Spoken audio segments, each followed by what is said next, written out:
Each night in our area, more than 1,000 people have no place to call home. Of this number, approximately a third of these are families with children.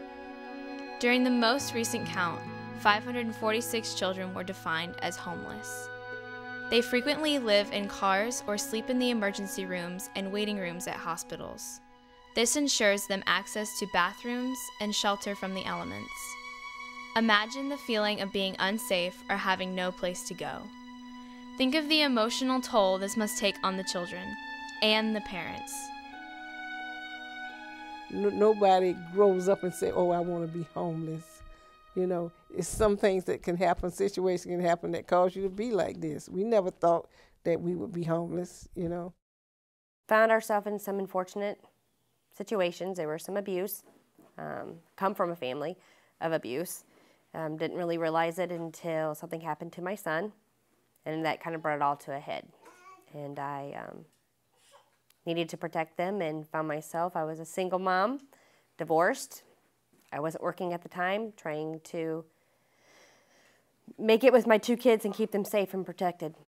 And I remember crying a lot because I was confused. I didn't really know what was going on. I was thankful that they were there because I wasn't sure if my brother knew how to take care of us. And my grandma, I didn't know if she could really take care of us. It was real hard.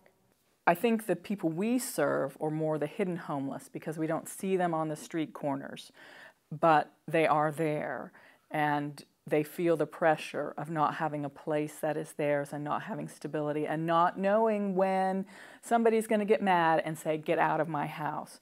And what do I do then? IHN believes no family should have to spend the night on the streets. When you think about children's needs, you know, sort of the basic needs have to be met before anything else can happen. So if they don't feel safe, they're not well fed, then they're not going to learn, they're not going to thrive. So, you know, I think IHN provides that safe, nurturing environment. And to give them some stability in this time of significant upheaval is very important. And maybe even most important is the whole IHN network is moving toward getting these people back into their own homes, a place of their own. IHN unites and coordinates the efforts of volunteers from all faiths to house, feed, and transport homeless families. This network also provides comprehensive case management, including counseling as well as assistance in locating affordable housing, jobs, daycare, and school placement for the children. The goal is to equip families with the knowledge and resources they need to live independently, off the streets, and in a home of their own. They came to my hospital room. They followed my kids to the schools. They done all these things for me and my kids, and it's not just me, it's other families that I've seen came through IHN.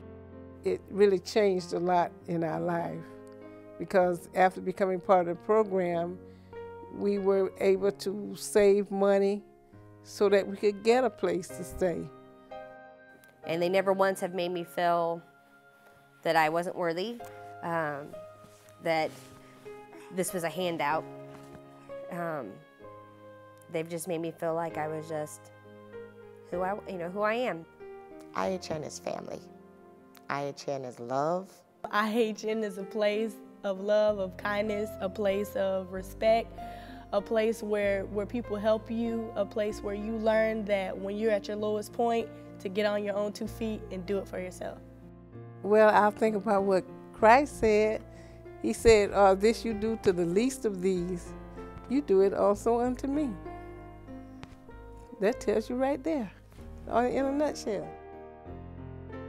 Please, do what you can to help IHN in their quest to end homelessness in our area. If you don't, who will?